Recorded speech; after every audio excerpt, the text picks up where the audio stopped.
Iran जंग पर Trump के खिलाफ अमेरिका में बगावत। जी हां, सही सुन रहे हैं आप। एक ऐसा सर्वे हुआ है जिसमें यह पर्दाफाश हुआ है कि ईरान जंग जब हुई तो ट्रंप के खिलाफ अमेरिका में भारी बगावत देखी गई। और ना सिर्फ ये सर्वे में पर्दाफाश हुआ है इसका, बल्कि आपने तस्वीरें भी देखी होंगी, लेकिन इसका असर काफी गहराई तक रहा। अमेरिका ने इजराइल के साथ ईरान पर बीते 28 फरवरी को हमला किया। इस हमले के बाद अमेरिकी लोगों का एक बड़ा हिस्सा ईरान युद्ध के खिलाफ है और उनका मानना है कि दूसरे मुल्कों की जंग में कूदने के बजाय अपने अंदरूनी मसलों जैसे महंगाई और हेल्थ केयर पर ध्यान देना चाहिए। ये प्यू रिसर्च सेंटर ने अपने एक नए सर्वे में बड़ा खुलासा किया है। अमेरिकी राष्ट्रपति डोनाल्ड ट्रंप इस वक्त सिर्फ विदेशी मोर्चों पर ही नहीं उलझे हुए हैं, बल्कि अपने घर के अंदर से उठ रही आवाजें भी ट्रंप की नींद उड़ा रही हैं। प्यू रिसर्च सेंटर के नए सर्वे की रिपोर्ट में चौंकाने वाला पर्दाफाश हुआ है। इस सर्वे के मुताबिक ट्रंप के पूरे हिमायती इजराइल को लेकर दो भागों में बढ़ चुके हैं। तकरीबन 60% अमेरिकी अब इजराइल की पॉलिसी और उसके तौर तरीकों को पसंद नहीं कर रहे हैं। और ये कोई मामूली डेटा नहीं है, बल्कि एक बड़े बदलाव का इशारा है। इसमें सबसे बड़ी बात यह है कि इजराइल के खिलाफ ये गुस्सा सिर्फ किसी एक पार्टी तक महदूद नहीं है, बल्कि पूरे मुल्क में यानी अमेरिका में फैल चुका है, यूएस में फैल चुका है। पार्टियों के हिसाब से देखें तो डेमोक्रेट्स और इंडिपेंडेंट सोच रखने वाले लोग तो इजराइल से दूरी बना ही रहे हैं, लेकिन सबसे ज्यादा हैरान करने वाली बात रिपब्लिकन पार्टी के अंदर से आई है। सर्वे कहता है कि 40% से ज्यादा रिपब्लिकन भी अब इजराइल के रुख को सही नहीं मान रहे, जबकि ये पार्टी इजराइल की सबसे बड़ी हामी मानी जाती रही है। अमेरिका की पॉलिटिक्स में ये एक बहुत बड़ा शिफ्ट है जो बताता है कि आम जनता अब जंग और मदद के नाम पर अपने टैक्स का पैसा बर्बाद होते देख परेशान हो चुकी है। पीढ़ियों के फासले ने इस सर्वे को और भी दिलचस्प बना दिया है, क्योंकि 50 साल से कम उम्र के ज्यादातर अमेरिकियों की राय अपने ही मुल्क के फैसले को लेकर बहुत अच्छी नहीं है। नौजवानों का एक बहुत बड़ा हिस्सा ये मानता है कि अमेरिका को दूसरे मुल्कों की जंग में कूदने के बजाय अपने अंदरूनी मसाइल जैसे महंगाई और हेल्थ केयर पर ध्यान देना चाहिए। इन नौजवानों के लिए इजराइल अब वो मजबूत साथी नहीं रहा जिसकी सिक्योरिटी अमेरिका का फर्ज था, बल्कि वो उसे एक ऐसी उलझन की तरह देख रहे हैं जो उनके मुल्क को बेवजह मुश्किलों में डाल रहा है। बहुत ही खराब हो चुकी है ये वो लोग कह रहे हैं, हालात बहुत खराब हो चुकी है ये वो लोग कह रहे हैं जो खुलकर इजराइल के खिलाफ खड़े हैं और चाहते हैं कि अमेरिका अपनी फॉरेन पॉलिसी को फौरन बदले। लोगों का मानना है कि गजा और मिडिल ईस्ट में जो कुछ भी हो रहा है उसमें अमेरिका की हिस्सेदारी उसके अपने डेमोक्रेटिक उसूलों के खिलाफ जा रही है। यही वजह है कि सड़कों पर होने वाले प्रोटेस्ट में अब सिर्फ अरब डायस्पोरा के लोग नहीं, बल्कि हर तबके के अमेरिकी शामिल हो रहे हैं। इस बदलते मिजाज का असर अब अमेरिका के आने वाले चुनाव पर भी पड़ना तय है, क्योंकि कोई भी लीडर इतने बड़े जनमत को नजरअंदाज नहीं कर सकता। अगर 60% जनता किसी एक मुद्दे पर नाखुश है तो इसका मतलब है कि सत्ता के गलियारों में जो फैसले लिए जा रहे हैं वो जमीनी हकीकत से कोसों दूर हैं। ट्रंप हो या डेमोक्रेट्स के उम्मीदवार, अब उन्हें इजराइल को ब्लैंक चेक देने से पहले 100 बार सोचना पड़ेगा, क्योंकि जनता अब हिसाब मांग रही है। ये नंबर साफ बताते हैं कि अमेरिकी समाज अब दो हिस्सों में बढ़ चुका है, जहां एक तरफ पुरानी डिप्लोमेसी और दूसरी तरफ नई नस्ल की बदलती सोच है। तो ये रिपोर्ट देखकर अमेरिका की नींद जरूर उड़ी होगी। अमेरिका की नींद इसलिए, खासकर डोनाल्ड ट्रंप की नींद इसलिए, क्योंकि अगर नहीं उड़ी तो इस पर सोचना लाजमी होगा ट्रंप को कि ये रिपोर्ट कहीं ना कहीं आने वाले खतरों की तरफ इशारा कर रही है और वक्त से पहले डोनाल्ड ट्रंप को ये इंदिया दिया जा रहा है, इस रिपोर्ट के जरिए इंतबाह दिया जा रहा है। तो क्या ये रिपोर्ट की जो हकीकत है उसे डोनाल्ड ट्रंप मानेंगे या नहीं? क्योंकि उमूमन जो डोनाल्ड ट्रंप की अगर बात करें, जो सोच है या फिर आदत है, वो किसी और की बात मानने की नहीं है या इशारतन किसी के जरिए बात कही गई उसकी नहीं है, बल्कि अपने बड़बोलेपन के लिए ट्रंप जाने जाते हैं। ना सिर्फ बड़बोलापन, हठधर्मी और साथ ही साथ अपनी सोच को दूसरे पर मुसल्लत करने के लिए जाने जाते हैं। ऐसे में इस रिपोर्ट पर ट्रंप का क्या कहना होगा ये हम पहले से ही अंदाजा लगा सकते हैं। लेकिन ये जो पढ़ा लिखा तबका है या अमेरिका के 60% जो लोग हैं जो इस तरह से सोचते हैं कि इजराइल की वजह से, किसी और देश की वजह से हमारे देश को उस जंग में नहीं कूदना चाहिए, ये सोच आम लोगों के अंदर बढ़ती हुई जा रही है। अब ऐसे में ये वो लोग हैं 60% जिनमें कई ऐसे तबके या फिरके हैं जो इजराइल के साथ हुआ करते थे, लेकिन मौजूदा वक्त में जो अमेरिकी पॉलिसी है उसके खिलाफ हैं। उनका ये कहना है कि इसकी वजह से हमारा मुल्क पूरी दुनिया में बदनाम हो रहा है और हमारे मुल्क की वजह से ही महंगाई और अर्थव्यवस्था पर असर पड़ रहा है। लेकिन डोनाल्ड ट्रंप नहीं मान रहे हैं, उन्हें इस जानिब ध्यान देने की ज़रूरत है।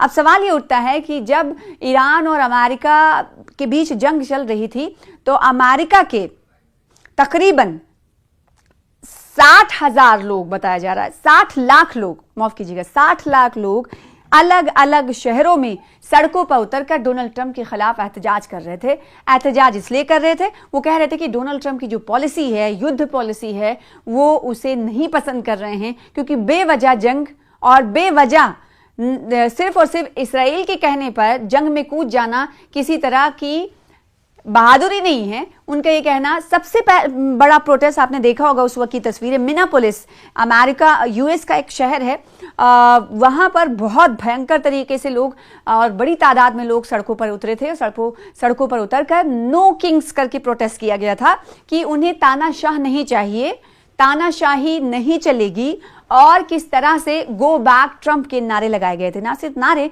बल्कि ऐसे पैम्पलेट्स हवा में लहरा रहे थे जो हर एक एहतजाजी मुजाहिरीन जो प्रदर्शनकारी थे, जो प्रोटेस्ट के लिए सड़कों पर दिख रहे थे, उनके हाथों में ऐसे ही पैम्पलेट्स थे कमोबेश, और उनकी तरफ से कहा जा रहा था कि तानाशाही नहीं चलेगी, नो किंग्स, इस प्रोटेस्ट का नाम उनकी तरफ से दिया गया था।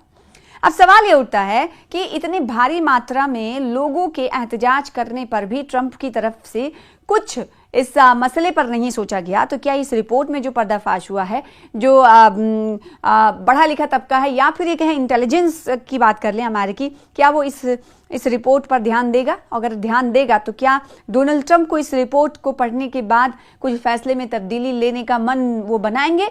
ये कहना कबला वक्त होगा, क्योंकि डोनाल्ड ट्रंप की जो आदत है, डोनाल्ड ट्रंप जो कहते हैं वो कई मरतबा ये हुआ है कि झूठा साबित हुआ है। तो लेकिन ये रिपोर्ट जो है ये कहीं ना कहीं अमेरिका और यूएस के लोगों की, कहा जा रहा है कि ये अक्कासी कर रही है। 60% लोग यूएस के अब नहीं चाहते हैं कि जंग हो, ईरान के साथ बेवजह के जंग में अमेरिका कूदे। अब देखना ये होगा कि इस रिपोर्ट का क्या असर पड़ता है, क्या ये 60% लोग और उसमें बढ़ोतरी होती है, यानी और क्या अमेरिकी पॉलिसी, डोनाल्ड ट्रंप की पॉलिसी के खिलाफ और लोग जाते हुए नजर आएंगे? अभी तो 60% है, क्या 70 और 80% तक पहुंच जाएगा? इसे कहीं ना कहीं अगर अभी कहें तो हालांकि दूर की बात है, लेकिन फिर भी 60 से 70% पहुंचने में ज्यादा देरी नहीं लगेगी। ये यूएस को और डोनाल्ड ट्रंप को सोचना होगा। लेबनान और इसराइल में 10 रोजा जंग बंदी आज रात से शुरू हो रही है। जी हाँ, सही सुन रहे हैं आप। जब पूरी दुनिया में अमेरिका और ईरान के दरमियान सीज फायर की एक हफ्ते पूरे होने की खबरें चल रही हैं, एक हफ्ते सिर्फ बाकी हैं, तो दूसरी तरफ एक और ऐसी खबर आई जिसकी वजह से लोगों ने खुशी का इजहार किया। कई ममालिक ने खुशी का इजहार किया, क्योंकि कई साल गुजर चुके हैं, दशकों गुजर चुके हैं, लेबनान और इसराइल के दरमियान दोनों के दरमियान सीधी बातचीत नहीं हुई है। लेकिन अब खबर बड़ी ये आई कि लेबनान और इसराइल में 10 रोजा सीज फायर हो रहा है, जो लागू हो रहा है आज रात से। तो लेबनानी सदर ने जंगबंदी के लिए अमेरिकी कोशिशों पर सदर ट्रंप का शुक्रिया अदा किया है। लेबनानी ऐवान सदर अमेरिकी सदर डोनाल्ड ट्रंप ने लेबनान और इसराइल के दरमियान एक आर्जी जंगबंदी के मुआहदे का ऐलान किया है। इस जंगबंदी का आगाज जुमेरात की आधी रात से होगा और ये 10 दिन तक बरकरार रहेगी। लेबनान और इसराइल में 10 रोजा जंगबंदी की शुरुआत हो चुकी है और ये लागू हुआ है जुमेरात की रात से, यानी 16 तारीख से ये सीज फायर दोनों मुल्कों के दरमियान लागू हो चुका है। और ये खबर उस वक्त सामने आई जब एक तरफ हम देख रहे हैं कि एक हफ्ता हो चुका है अमेरिका और ईरान के दरमियान सीज फायर लागू हुए। ये सीज फायर 14 दिनों के लिए लागू हुई है और फिर खबर आती है कि लेबनान और इसराइल दोनों बातचीत कर चुके हैं। बातचीत कर उन्होंने सीज फायर के हवाले से फैसला लिया है, जिसका हमने देखा कि हर महाज पर खैर मकदम किया जा रहा था। कई ममालिक की तरफ से का स्वागत किया जा रहा था। तो लेबनानी सदर ने कहा है कि जंगबंदी की अमेरिकी जो कोशिश थी उस कोशिश के लिए सदर ट्रंप का शुक्रिया अदा करते हैं। अमेरिकी सदर डोनाल्ड ट्रंप ने लेबनान और इसराइल के दरमियान एक आर्जी जंगबंदी के मुआहदे का ऐलान कर दिया। इस जंगबंदी का आगाज जुमेरात की आधी रात से होगा और ये 10 दिन तक बरकरार रहेगी।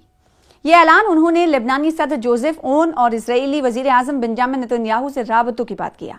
ट्रंप ने एक पोस्ट में कहा कि मैंने अभी मुअज़्ज़ज़ लेबनानी सदर जोसेफ ओन और इजरायली वजीर आजम बेंजामिन नेतन्याहू के साथ बेहतरीन बातचीत की है। उन्होंने मजीद कहा कि इन दोनों रहनुमाओं ने इत्तफाक किया है कि अपने मुल्कों के दरमियान अमन के हुसूल के लिए वो बाज़ाब्ता तौर पर 10 रोज़ा जंगबंदी का आगाज करेंगे। ये जंगबंदी अमरीकी मशरिक़ी वक्त के मुताबिक शाम 5 बजे शुरू होगी। अमरीकी सदर ने कहा कि दोनों मुल्कों ने मंगल के रोज वाशिंगटन में हमारे वजीर खारजा मार्को रूबियो के साथ 34 सालों में पहली बार मुलाकात की। इससे मुराद ये कि ट्रंप अमरीकी वजीर खारजा मार्को रूबियो की सरपरस्ती में दोनों फरीकैन के दरमियान होने वाली हालिया मुलाकात ले रहे थे। ट्रंप ने यह भी कहा कि इन्होंने नायब सदर जेडी वेंस, वजीर खारजा रूबियो और ज्वाइंट चीफ ऑफिस स्टाफ के चेयरमैन डिनकेन को जिम्मेदारी सौंपी है कि वो मुस्तकिल अमन के हुसूल के लिए इसराइल और लेबनान के साथ मिलकर काम करें। ट्रंप ने अपनी पोस्ट का इख्तिताम ये कहते हुए किया कि दुनिया भर में 9 जंगें खत्म करने में हिस्सा लेना मेरे लिए एजाज की बात थी और ये 10वीं होगी, लिहाजा आइए इसे मुकम्मल करें। दूसरी तरफ लेबनानी ऐवान सदर ने ऐलान किया कि जुमेरात की सपहर अमरीकी सदर डोनाल्ड ट्रंप और लेबनानी सदर जोसेफ ओन के दरमियान टेलीफोनिक राबता हुआ, जिसमें लेबनान में जंगबंदी के लिए की जाने वाली कोशिशों और खित्ते में इस्तेहकाम को फरोग देने पर तबादले ख्याल किया गया। जारी बयान के मुताबिक जोसेफ ओन ने गुफ्तगू के दौरान लेबनान में जंगबंदी, मुस्तकिल अमन इस्तेहकाम की फराहमी और खित्ते में अमन अमल की राह हमवार करने के लिए ट्रंप की कोशिशों पर उनका शुक्रिया अदा किया। उन्होंने इस उम्मीद का इजहार भी किया कि जितनी जल्दी मुमकिन हो सके जंगबंदी के लिए कोशिशें जारी रहेंगी। ट्रंप ने अपनी जानिब से सदर ओन और लेबनान के लिए अपनी हिमायत का इआदा किया और जल्द अज जल्द जंगबंदी के लेबनानी मुतालबे को पूरा करने के लिए आज़म पर जोर दिया। एक लेबनानी ओहदेदार ने एक खबर रसा इदारे से गुफ्तगू करते हुए कहा कि जोसेफ ओन और इजरायली वजीर आजम बेंजामिन नेतन्याहू के दरमियान किसी भी मुतवक्किल राब्तों की तरदीद करते हैं और कहा कि बैरूत ने वाशिंगटन को मुत्तला कर दिया है कि वो फिल वक्त ऐसा कदम उठाने के लिए तैयार नहीं। ओहदेदार ने मजीद कहा कि मुल्क की जुनूब में जारी फौजी कार्रवाइयों और तनाव के पेश नज़र इसराइल और हिजबुल्लाह के दरमियान जंगबंदी होने से पहले लेबनान किसी इजाफी मुज़ाकरात की कोशिश नहीं करेगा। याद है कि ट्रंप ने अपनी हालिया पोस्ट से कबल ऐलान किया था कि लेबनान और इसराइल के रहनुमा एक ऐसा राबता करेंगे जो दहाइयों में पहला होगा। ये एक ऐसा कदम है जो कशीदगी में कमी की राह हमवार कर सकता है। इसराइल ने जोर दिया कि लेबनान के साथ कोई भी मुज़ाकरात तनाव को काबू में रखने की बैनुल-अक़वामी कोशिशों का हिस्सा है। ये सिफारती पेशरफ एक जामे अमन के हुसूल और खित्ते में तनाज़े के फैलाव को रोकने के लिए बढ़ते हुए बैनुल-अक़वामी दबाव के दरमियान सामने आई है।